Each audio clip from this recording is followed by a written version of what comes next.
El calor de mayo caía sobre las calles de Cuernavaca como una manta pesada.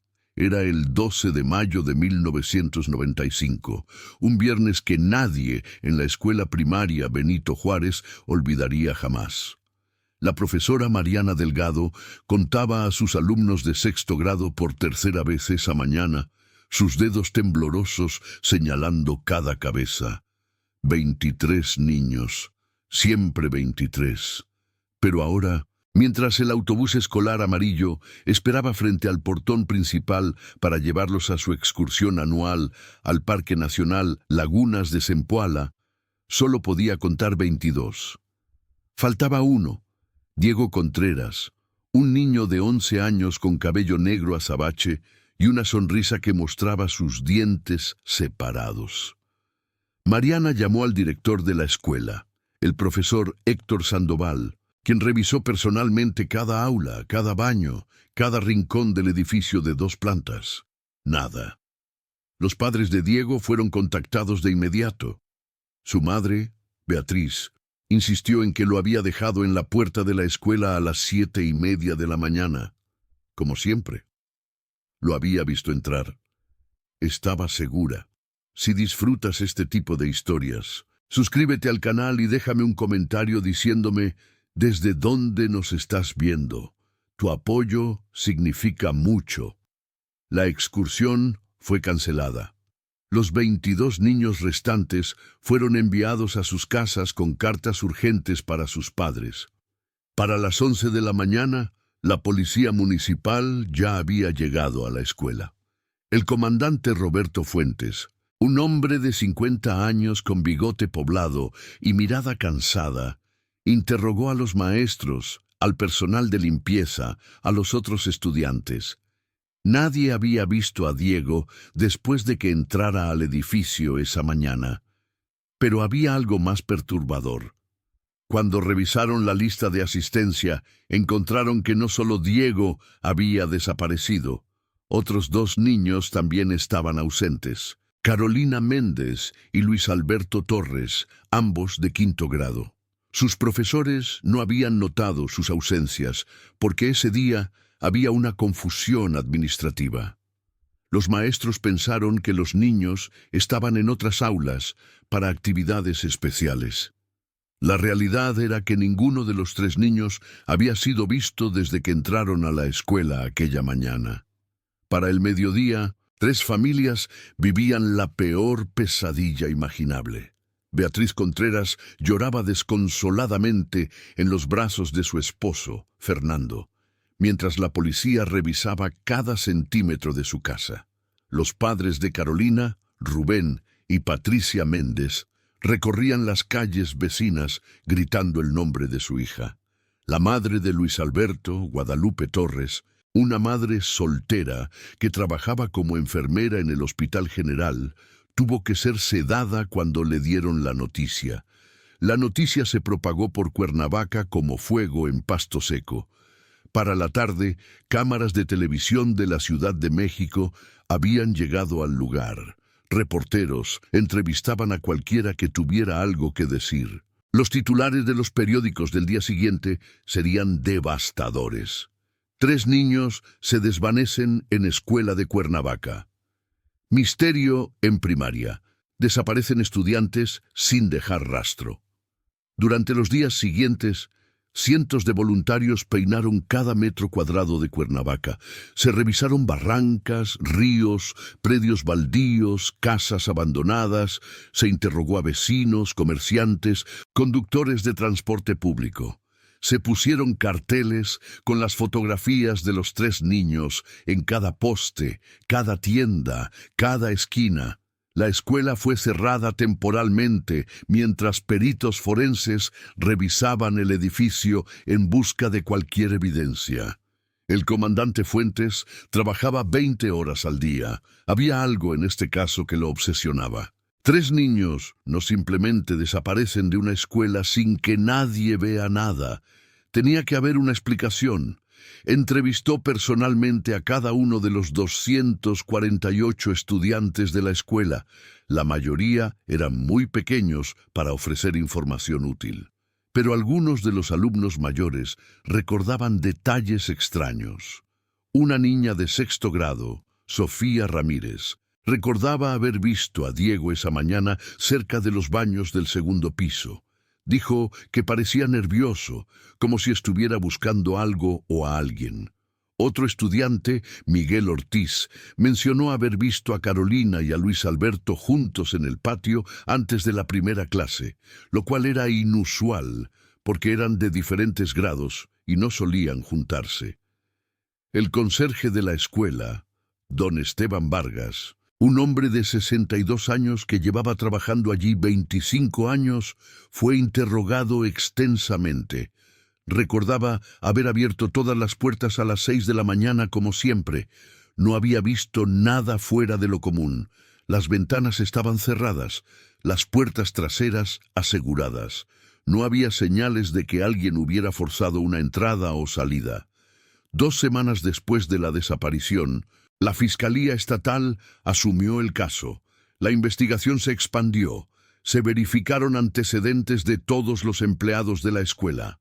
Se revisaron registros de vehículos que habían transitado cerca de la escuela esa mañana. Se entrevistó a delincuentes sexuales registrados en el estado. Nada.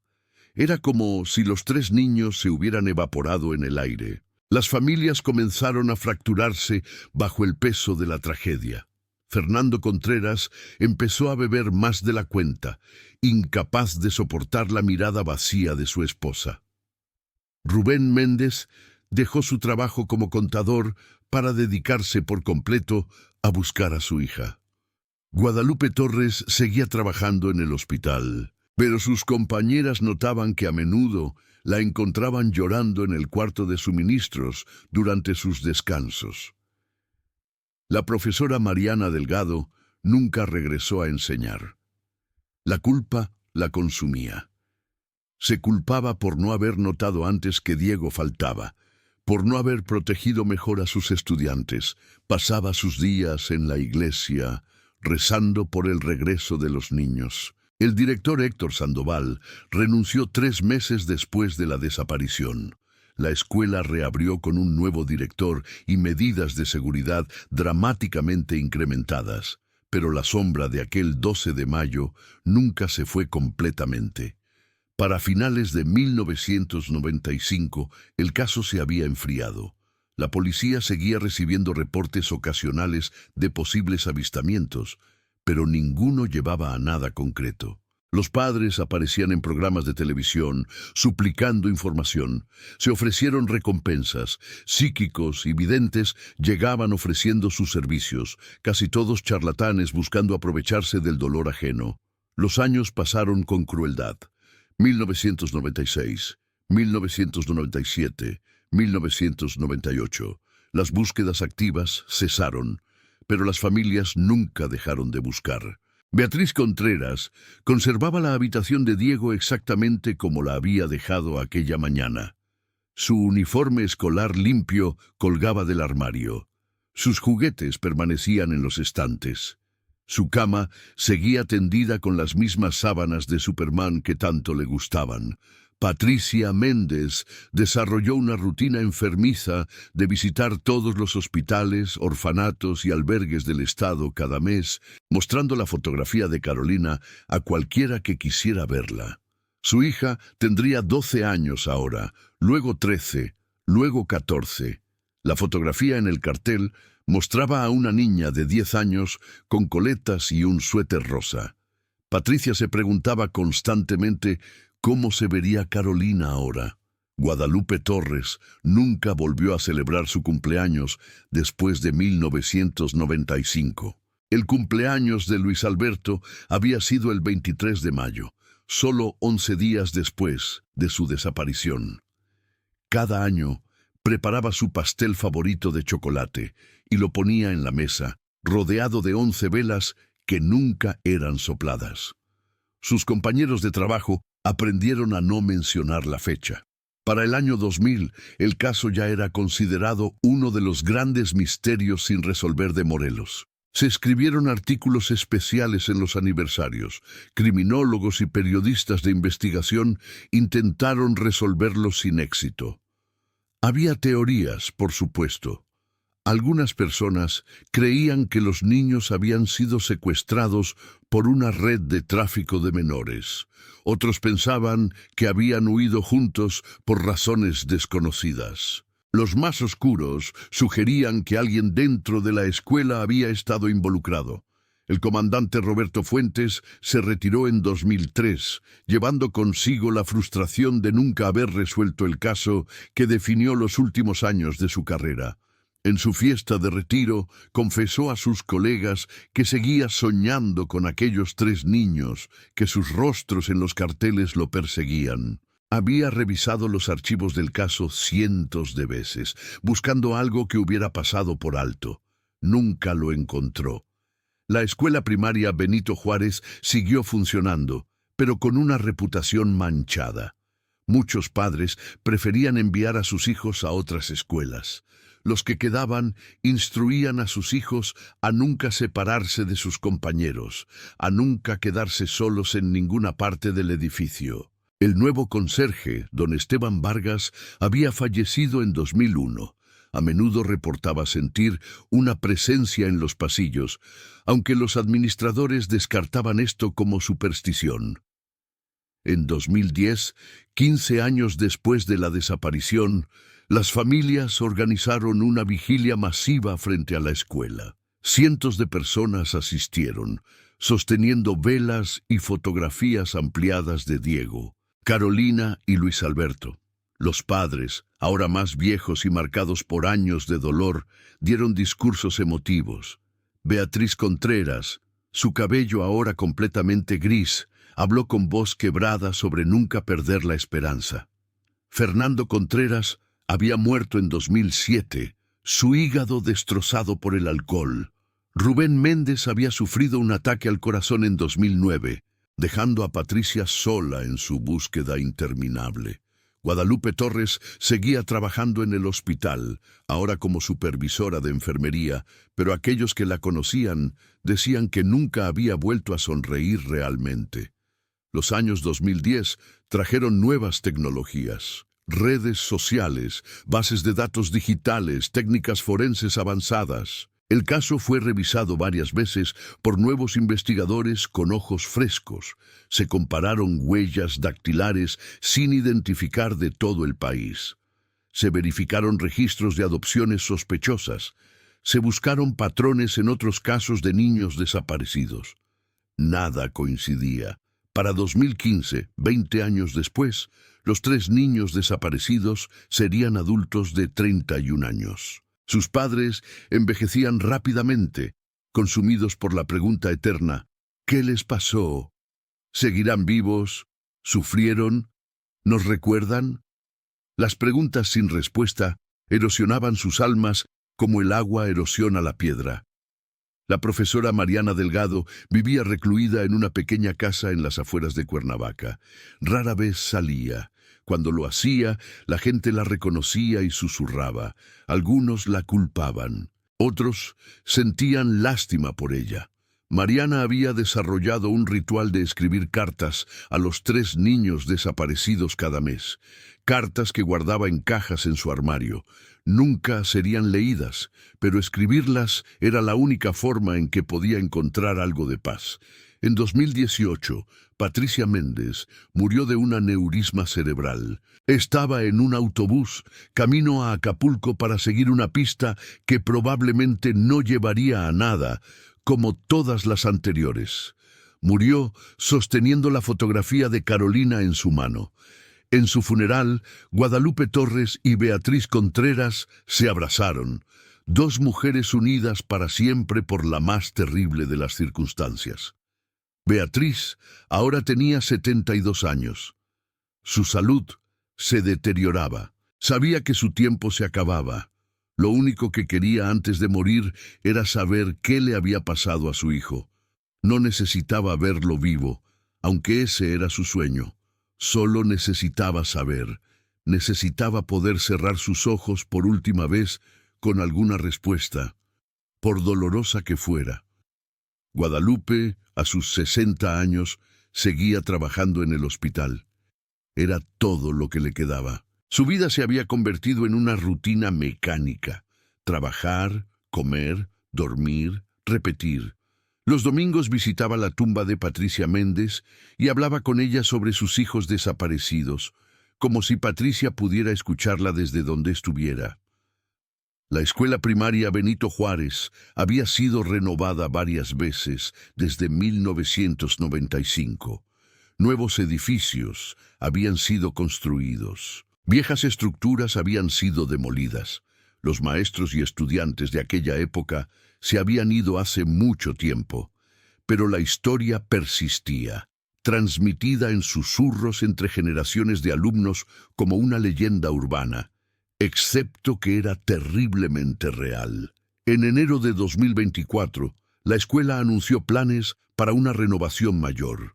El edificio principal, el mismo donde los 3 niños habían desaparecido en 1995, finalmente sería demolido para dar paso a una moderna instalación con todas las medidas de seguridad contemporáneas. Algunos padres protestaron, sintiendo que demoler el edificio era borrar la memoria de lo que había sucedido. Otros argumentaban que era necesario para seguir adelante. La demolición comenzó en marzo de 2024. Máquinas pesadas arrancaban paredes, trituraban concreto, exponían las entrañas del viejo edificio. Los trabajadores de la construcción encontraron los objetos usuales: viejos libros de texto, juguetes perdidos, grafitis ocultos detrás de paneles. Pero el 15 de abril de 2024, 29 años después de la desaparición, encontraron algo que cambiaría todo. Un operador de retroexcavadora llamado Jorge Salinas estaba trabajando en el sótano del edificio, un espacio que había sido sellado y usado como almacén por décadas. Su máquina golpeó algo sólido y metálico bajo capas de concreto y escombros. Cuando los trabajadores limpiaron el área manualmente, descubrieron una puerta de metal oxidada, parcialmente enterrada en el piso de concreto. La puerta estaba cerrada con un candado igualmente oxidado que tuvieron que cortar. Detrás había una escalera que descendía a un espacio que ninguno de los planos arquitectónicos de la escuela mostraba. El capataz, un hombre llamado Armando Ruiz, que había trabajado en construcción por 30 años, inmediatamente supo que esto era algo significativo. Detuvo todo el trabajo y llamó a las autoridades. Para la tarde, el sitio estaba lleno de policías, bomberos, investigadores forenses. Se instalaron luces portátiles que iluminaban la escalera que descendía hacia la oscuridad. El olor que emanaba del espacio subterráneo era rancio, una mezcla de humedad, moho y algo más que nadie podía identificar exactamente. Un equipo forense descendió primero, documentando cada paso con cámaras. La escalera de concreto bajaba aproximadamente 4 metros antes de abrirse a una habitación rectangular de unos 6 por 4 metros. Las paredes eran de concreto desnudo. No había ventanas. Una sola bombilla colgaba del techo, aunque la electricidad había sido cortada hace mucho tiempo. Y allí, en el centro de la habitación, había 3 cajas metálicas. Eran del tipo que se usa para almacenar herramientas, de acero galvanizado, cada una de aproximadamente 1 metro de largo por medio metro de ancho. Estaban selladas con soldadura alrededor de sus bordes. Cuando los forenses movieron una con cuidado, algo se deslizó dentro con un ruido seco que hizo que todos en la habitación contuvieran la respiración. Las cajas fueron llevadas a la superficie y transportadas al laboratorio forense estatal, en una procesión que atrajo a reporteros y curiosos. Las noticias de que algo significativo había sido encontrado en la escuela primaria Benito Juárez se propagaron rápidamente. Los medios especulaban salvajemente. Las redes sociales ardían con teorías. Beatriz Contreras vio las noticias en la televisión de su sala. Su corazón, ya débil, latió con una fuerza que no había sentido en años. Llamó a Guadalupe Torres, quien de inmediato solicitó un día libre en el hospital. Las dos mujeres se encontraron en la puerta del edificio forense, abrazándose sin palabras. Ambas sabían lo que esto podía significar. Ambas habían esperado este momento y lo habían temido en igual medida durante 29 años.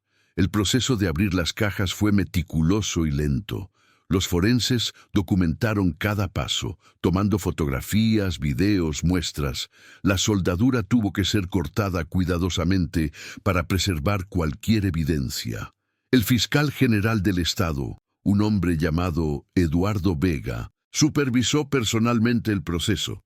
La primera caja fue abierta el 16 de abril a las 2 de la tarde. Dentro, envuelta en plástico, había ropa de niño. Un uniforme escolar con el logo de la escuela primaria Benito Juárez. Pantalones azules, camisa blanca, un suéter gris. Los investigadores reconocieron inmediatamente lo que era. También había una mochila, también sellada en plástico, con útiles escolares de 1995. Pero lo más impactante fue lo que encontraron al fondo de la caja, una lonchera de metal con diseños de dinosaurios. Estaba sellada con cinta adhesiva industrial. Cuando la abrieron cuidadosamente, encontraron exactamente lo que esperarías en la lonchera de un niño de 11 años. Un sándwich momificado, una manzana completamente deshidratada, una caja de jugo sin abrir, galletas en su empaque original. Dentro de la mochila había cuadernos con el nombre escrito en la primera página. Diego Contreras, 6 de Moa. La segunda caja contenía artículos similares. Uniforme escolar de niña, mochila, útiles, una lonchera con princesas de Disney, sellada de la misma manera, con comida preservada por casi 3 décadas en su interior. Los cuadernos decían, Carolina Méndez, Sincrobe, la tercera caja, uniforme de niño, mochila, loncheras con superhéroes, Luis Alberto Torres, Sincrose. Pero no había cuerpos, no había restos humanos, solo las pertenencias de 3 niños que habían desaparecido un viernes de mayo de 1995. La pregunta que nadie podía responder era obvia y aterradora. ¿Por qué alguien sellaría meticulosamente las pertenencias de 3 niños desaparecidos en cajas de metal y las escondería en un cuarto secreto debajo de su escuela? Las loncheras se convirtieron en el centro de la investigación renovada. El hecho de que estuvieran selladas, de que la comida dentro estuviera preservada aunque momificada, sugería premeditación. Alguien había guardado estas cosas intencionalmente, casi como un ritual. Beatriz Contreras identificó la lonchera de dinosaurios. Ella misma la había comprado para Diego en el supermercado 2 semanas antes de su desaparición. Recordaba que él estaba tan emocionado con ella. Recordaba haber preparado ese sándwich de jamón y queso aquella mañana, haberlo envuelto cuidadosamente en papel encerado, haber puesto la manzana y las galletas que tanto le gustaban. Ver esa lonchera después de 29 años fue como ser golpeada por un tren. Beatriz colapsó en los brazos de su hija mayor, Mónica, quien ahora tenía 43 años. Mónica había sido una adolescente de 14 cuando su hermano menor desapareció. Su vida también había sido definida por esa ausencia. Guadalupe Torres identificó la lonchera de superhéroes de su hijo. Ella trabajaba turnos dobles en el hospital en 1995 para poder darle a Luis Alberto las cosas que quería. Esa lonchera había costado más de lo que podía permitirse, pero la alegría en los ojos de su hijo cuando se la dio había valido cada peso. Ahora, verla sellada en una caja de metal, guardada como un trofeo macabro, la hizo temblar con una mezcla de dolor y furia que no sabía que todavía podía sentir. Los padres de Carolina estaban muertos. Rubén había fallecido en 2009, Patricia en 2018. Nunca sabrían que las pertenencias de su hija habían sido encontradas. Su hijo mayor, Javier Méndez, ahora de 39 años, fue quien identificó la lonchera de princesas. Recordaba haberla visto en la cocina de su casa aquella mañana terrible.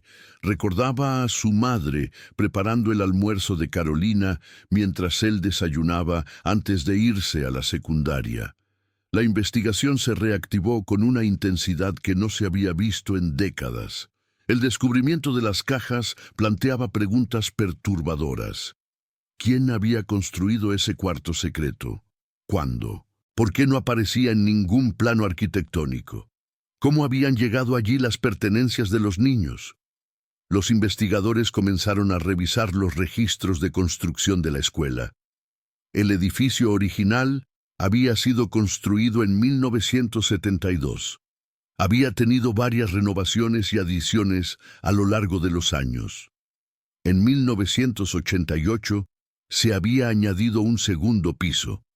En 1992 se habían hecho renovaciones extensas en el sótano para convertirlo en almacén. Esa renovación de 1992 se volvió el foco de la investigación. La empresa de construcción que había hecho el trabajo en 1992 todavía existía. Se llamaba Construcciones Morelos S.A.D.C.V. Los investigadores obtuvieron órdenes judiciales para revisar todos sus archivos relacionados con ese proyecto. Encontraron contratos, facturas, permisos, pero nada que explicara el cuarto secreto. Entrevistaron a los trabajadores que habían participado en la renovación de 1992. La mayoría eran hombres mayores ahora, algunos jubilados, otros todavía trabajando en construcción. Varios recordaban el proyecto, pero ninguno recordaba haber construido un cuarto secreto debajo del sótano. Uno de ellos, un albañil llamado Miguel Ángel Soto, mencionó algo interesante. Recordaba que el capataz de ese proyecto, un hombre llamado Ignacio Villegas, había sido muy estricto sobre ciertas áreas del sótano. Había secciones donde solo él trabajaba, donde no permitía que otros trabajadores entraran. En ese momento, Miguel Ángel no le había dado mucha importancia. Los capataces a veces eran así, especialmente con trabajos que requerían precisión especial. Ignacio Villegas. El nombre se convirtió en el centro de la investigación. Los detectives corrieron su nombre a través de todas las bases de datos disponibles. Lo que encontraron fue inquietante. Ignacio Villegas había sido el conserje de la escuela primaria Benito Juárez desde 1993 hasta su muerte en 2001. Antes de eso, había trabajado en construcción. Había sido el capataz del proyecto de renovación de 1992. En otras palabras, había supervisado la construcción del espacio que luego usaría para ocultar evidencia de su crimen más monstruoso. Pero Ignacio Villegas estaba muerto. Había muerto de un ataque al corazón en 2001 a la edad de 62 años. Los investigadores exhumaron su cuerpo, pero más de 2 décadas de descomposición habían eliminado cualquier evidencia forense útil que pudiera haber permanecido en él. Sin embargo, revisaron cada aspecto de su vida. Hablaron con su viuda, Rosa Villegas, quien ahora tenía 84 años y vivía en un asilo. Rosa insistió en que su esposo había sido un buen hombre, trabajador, devoto. Se negó a creer que pudiera haber estado involucrado en algo tan horrible. Los investigadores revisaron la casa donde Ignacio y Rosa habían vivido. Nuevos propietarios la habitaban ahora, pero permitieron una búsqueda exhaustiva. En el ático, selladas en bolsas de plástico y escondidas detrás de la insulación, encontraron más evidencia. Fotografías, docenas de ellas. Fotografías de niños de la escuela primaria Benito Juárez, tomadas a lo largo de los años. Algunas eran inocentes, niños jugando en el patio. Otras eran más inquietantes, tomadas desde ángulos que sugerían que habían sido capturadas sin que los niños lo supieran. Entre ellas había fotografías de Diego, Carolina y Luis Alberto. También encontraron un diario. Las entradas eran esporádicas, escritas en una letra temblorosa que se volvía más ilegible con los años. Las primeras entradas databan de 1985. Hablaban de impulsos que Ignacio no entendía, de pensamientos que lo aterraban sobre sí mismo. Las entradas posteriores se volvían más oscuras, hablando de planes, de oportunidades, de la perfección del sótano que estaba construyendo. La entrada del 10 de mayo de 1995, 2 días antes de la desaparición, era escalofriante en su simplicidad. Viernes, todo está listo. Que Dios me perdone por lo que estoy a punto de hacer. No había más entradas después de esa fecha. Los investigadores teorizaron que Ignacio había escrito esa entrada y luego había escondido el diario, incapaz de documentar lo que vino después.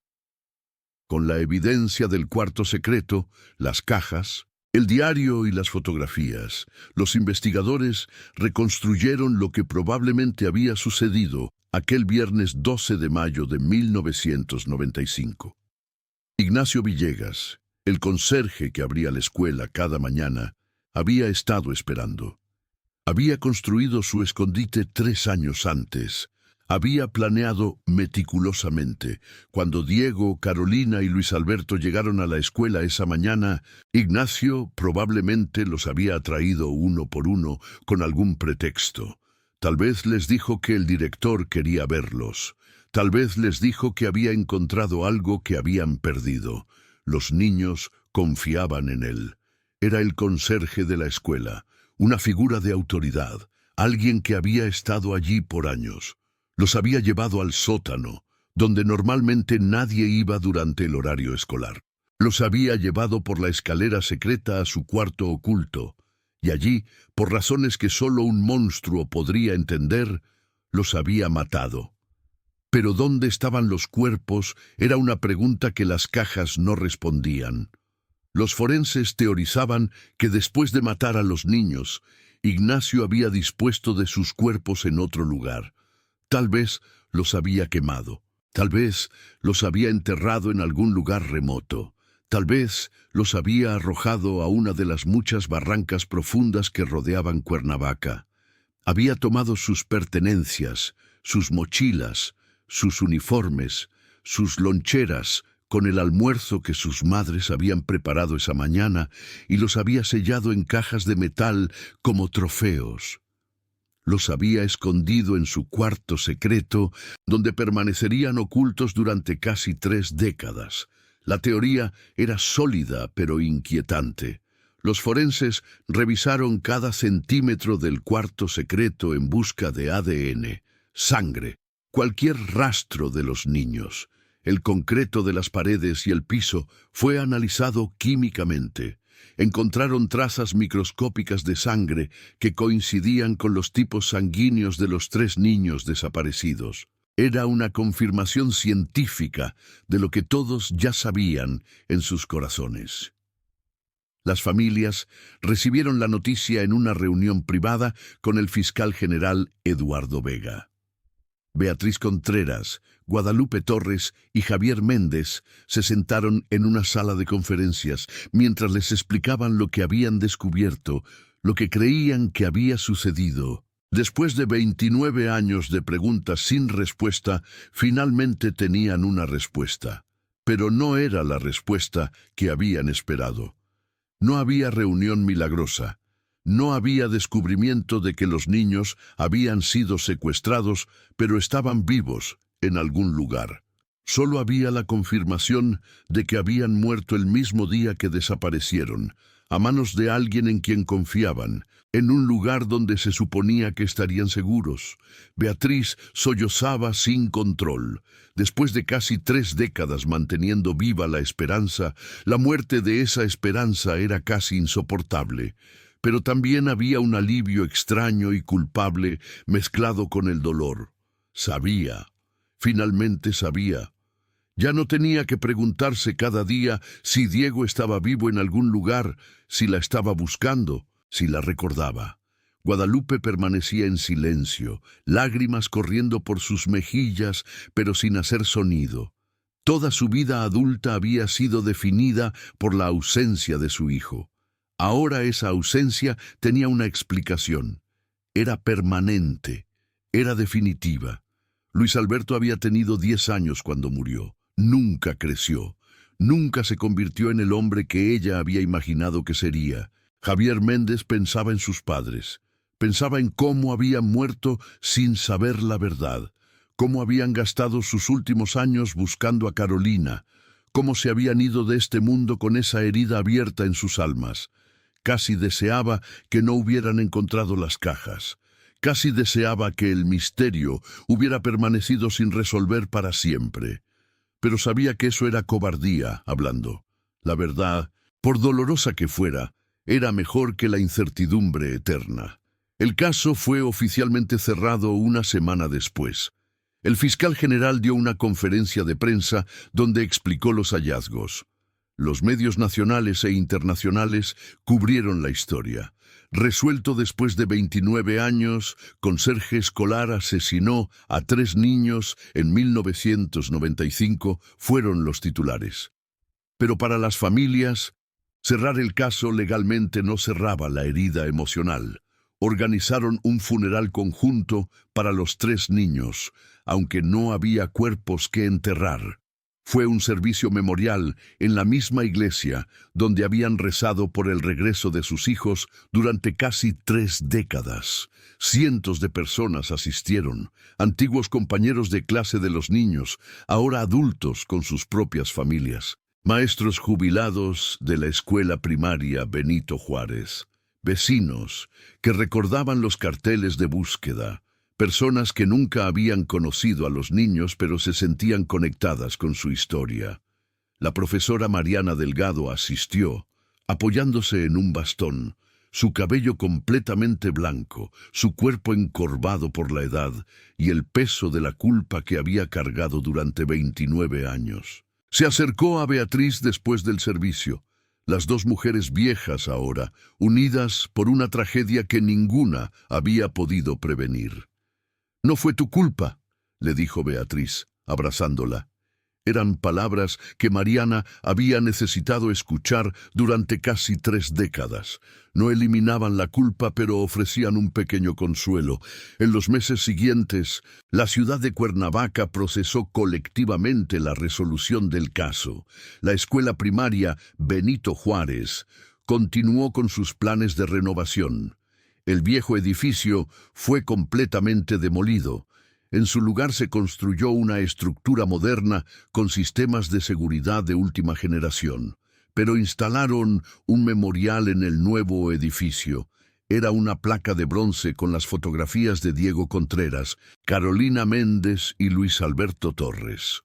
Debajo, una inscripción decía: «En memoria de 3 estudiantes que perdieron sus vidas. Que sus recuerdos nos inspiren a proteger siempre a nuestros niños». Las loncheras selladas se convirtieron en parte de un archivo forense, evidencia preservada de un crimen que había permanecido oculto por décadas. Pero las familias recibieron fotografías de ellas y algunas mantuvieron esas fotografías en sus casas, recordatorios tangibles de una mañana ordinaria que se había convertido en una tragedia extraordinaria. Beatriz Contreras murió en septiembre de 2024, 5 meses después del descubrimiento de las cajas. Tenía 73 años. Su familia dijo que había muerto en paz, algo que no había conocido en 29 años. Fue enterrada junto a su esposo Fernando y en la lápida agregaron una línea: reunida con Diego. Guadalupe Torres siguió trabajando en el hospital. Encontró un propósito renovado en su trabajo, especialmente en la sala de pediatría. Cada niño que cuidaba era, en cierta forma, Luis Alberto. Cada niño que ayudaba a sanar era una pequeña victoria contra la oscuridad que había consumido a su hijo. Javier Méndez escribió un libro sobre la experiencia de su familia, sobre crecer con una hermana desaparecida, sobre ver a sus padres consumirse buscándola. sobre finalmente encontrar respuestas décadas después. Lo tituló Las loncheras selladas. Se convirtió en un bestseller en México, resonando con miles de familias que habían experimentado la desaparición de seres queridos. La historia de los 3 niños desaparecidos de la escuela primaria Benito Juárez se convirtió en parte de la memoria colectiva de Cuernavaca. Cada año, el 12 de mayo, se realizaba una vigilia en la escuela. Estudiantes actuales que no habían nacido cuando Diego, Carolina y Luis Alberto desaparecieron, sostenían velas y escuchaban historias sobre ellos. La resolución del caso también provocó cambios más amplios. Las escuelas de Morelos implementaron protocolos de seguridad más estrictos. Se realizaron verificaciones de antecedentes más exhaustivas para todos los empleados escolares. Se instalaron cámaras de seguridad en áreas previamente no monitoreadas. Ninguna medida podía deshacer lo que había sucedido, pero tal vez podrían prevenir que sucediera nuevamente. La viuda de Ignacio Villegas, Rosa, murió 6 meses después del descubrimiento, todavía negándose a creer que su esposo hubiera sido capaz de tales actos. Sus hijos, ahora en sus 60, vivían con la vergüenza de llevar el apellido Villegas. Algunos cambiaron sus nombres, otros se mudaron a diferentes estados. Todos cargaban con el peso de lo que su padre había hecho. Los investigadores que trabajaron en el caso original en 1995 se reunieron después del descubrimiento. El comandante Roberto Fuentes había muerto en 2015, pero sus antiguos colegas organizaron una ceremonia privada en su honor. Habían hecho todo lo que pudieron con las herramientas y conocimientos que tenían en 1995. El cuarto secreto había sido demasiado bien escondido, construido por alguien que conocía cada centímetro de ese edificio. Don Esteban Vargas, el conserje que había reemplazado a Ignacio después de su muerte en 2001, fue entrevistado extensamente después del descubrimiento. Recordaba a Ignacio como un hombre callado, meticuloso, que parecía conocer secretos del edificio que nadie más conocía. Don Esteban mencionó que una vez, a principios de los 2000, había encontrado una llave extraña en el llavero que Ignacio le había pasado. Nunca pudo encontrar la cerradura que abría. Ahora sabía que probablemente era la llave del cuarto secreto. Los psicólogos que analizaron el caso para el público explicaban que Ignacio Villegas probablemente había sido un depredador meticuloso que había pasado años planeando y preparándose. La construcción del cuarto secreto en 1992, 3 años antes del crimen, mostraba premeditación a largo plazo. El hecho de que hubiera esperado hasta 1995 para actuar sugería que había estado esperando el momento perfecto, o tal vez luchando contra sus impulsos hasta que finalmente cedió.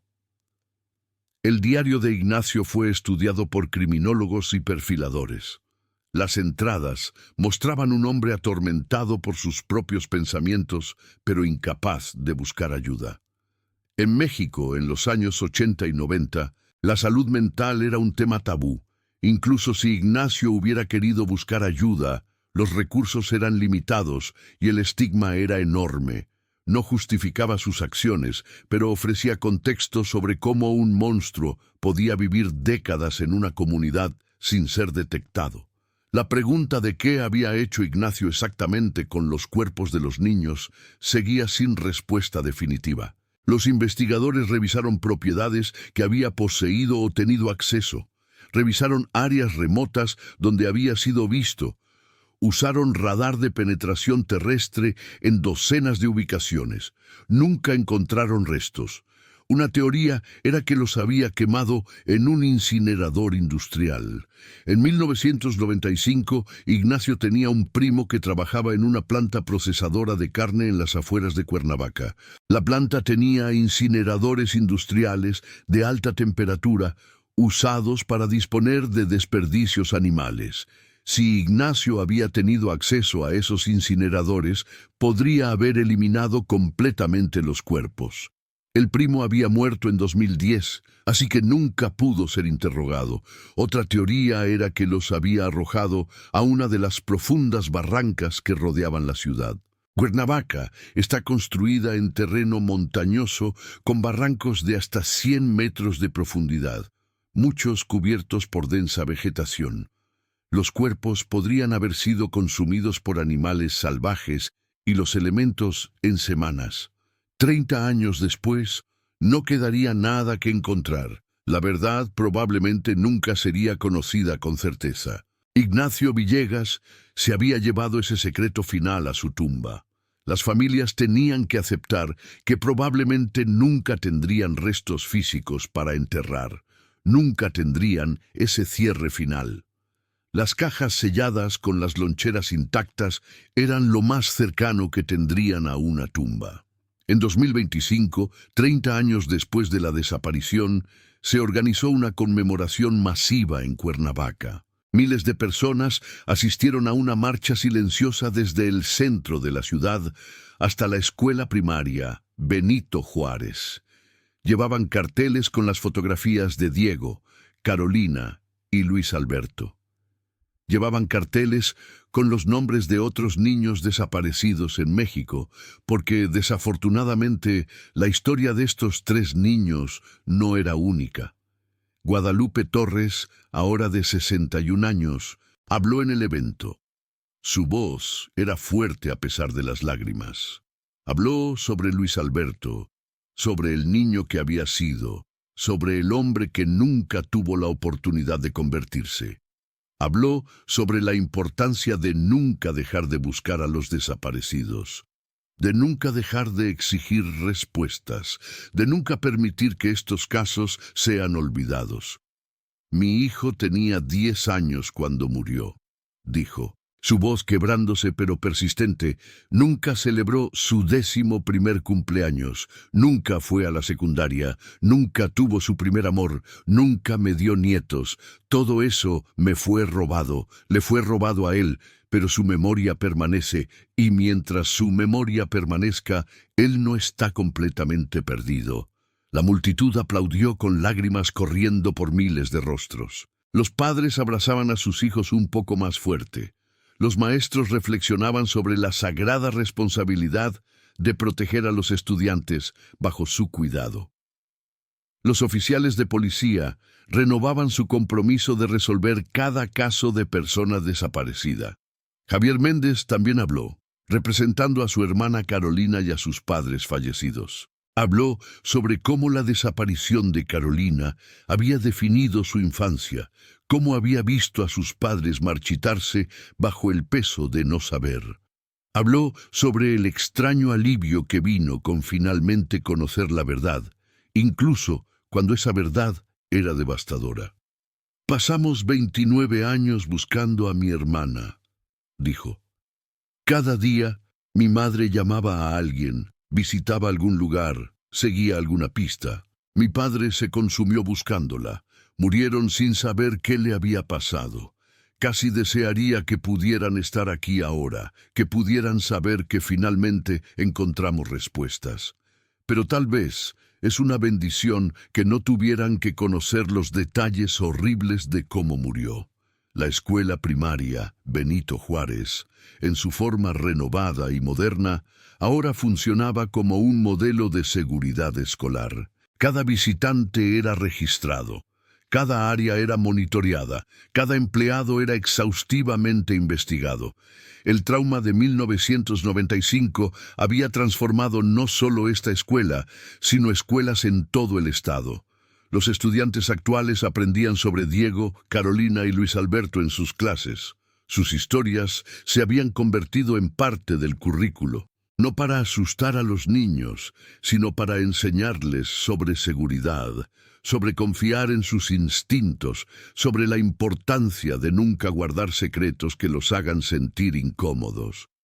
La profesora Mariana Delgado había muerto en 2023, a los 78 años. En su testamento dejó todas las cartas que había escrito a los 3 niños desaparecidos a sus familias. Eran cientos de cartas, escritas durante 28 años, cada una expresando remordimiento, amor, esperanza, dolor. Las familias las leyeron con lágrimas, tocadas por la profundidad del sufrimiento de Mariana, conmovidas por saber que los niños nunca habían sido olvidados por su maestra. Las loncheras selladas se habían convertido en símbolos poderosos. Representaban la inocencia interrumpida, la vida ordinaria transformada en tragedia. Representaban a madres preparando el almuerzo de sus hijos esa mañana, sin saber que sería la última vez. Representaban la confianza traicionada, la seguridad violada en el lugar más inesperado.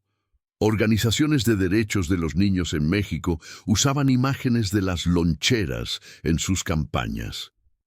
«Protege a nuestros niños», decían los carteles, mostrando la lonchera de dinosaurios sellada en su caja de metal. El mensaje era claro: los depredadores pueden estar en cualquier lugar, incluso en lugares de confianza como las escuelas. Beatriz Contreras nunca había podido cumplir su deseo final de saber exactamente qué le había pasado a Diego. Murió sabiendo quién lo había matado y dónde probablemente había sido asesinado, pero no dónde estaba su cuerpo.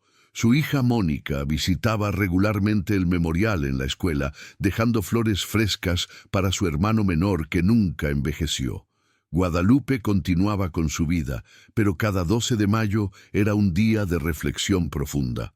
Se tomaba el día libre del hospital y pasaba las horas en la iglesia rezando por el alma de Luis Alberto, agradeciendo a Dios por los 10 años que tuvo con él, preguntándose cómo habría sido su vida si ese viernes de 1995 hubiera sido solo otro día normal. Javier Méndez se había convertido en un activista para familias de personas desaparecidas. Su libro había resonado con tantas personas que había establecido una fundación para ayudar a otras familias a navegar el doloroso proceso de buscar a seres queridos desaparecidos. La fundación ofrecía recursos legales, apoyo psicológico y ayuda práctica en la búsqueda. El legado de Diego Contreras, Carolina Méndez y Luis Alberto Torres se extendía mucho más allá de sus breves vidas. Habían sido niños ordinarios con sueños ordinarios, pero su trágica desaparición y el eventual descubrimiento de la verdad casi 30 años después había tocado a millones de personas. Sus fotografías, las mismas que habían estado en carteles de personas desaparecidas por décadas, ahora adornaban memoriales, museos de memoria, campañas de concientización. Sus nombres eran recordados. Sus historias eran contadas, y en eso había una forma extraña de inmortalidad. La escuela primaria Benito Juárez continuaba educando a nuevas generaciones de niños. El viejo edificio donde habían muerto 3 estudiantes ya no existía físicamente, reemplazado por una estructura moderna. Pero la memoria permanecía, preservada intencionalmente para que nunca fuera olvidada, para que las lecciones aprendidas a tan alto costo nunca se perdieran. En las noches tranquilas, cuando la escuela estaba vacía y las luces apagadas, algunos guardias de seguridad juraban que podían escuchar risas de niños jugando. Los racionalistas lo descartaban como imaginación o viento en los pasillos, pero aquellos que creían preferían pensar que los espíritus de Diego, Carolina y Luis Alberto permanecían en el lugar donde habían pasado sus últimas horas, finalmente libres, finalmente en paz, finalmente jugando sin miedo. La verdad, sin embargo, era más simple y más trágica. 3 niños habían ido a la escuela un viernes de mayo. Sus madres habían preparado sus almuerzos con amor. Habían empacado sus mochilas con útiles escolares. Habían mandado a sus hijos con besos y abrazos, esperando verlos regresar esa tarde como siempre. Pero nunca regresaron, y las loncheras selladas preservadas por casi 30 años en cajas de metal en un cuarto secreto debajo de su escuela, eran recordatorios silenciosos de esa mañana terrible, de la inocencia perdida, de las vidas interrumpidas, de la confianza traicionada de la manera más horrible imaginable. El caso estaba cerrado. La verdad había sido revelada. Pero el dolor permanecía, llevado por aquellos que los habían amado, suavizado solo marginalmente por el paso del tiempo y el conocimiento de que finalmente sabían qué había sucedido en aquel viernes de 1995, cuando 3 niños desaparecieron sin dejar rastro, solo para ser encontrados en forma de sus pertenencias selladas, casi 3 décadas después.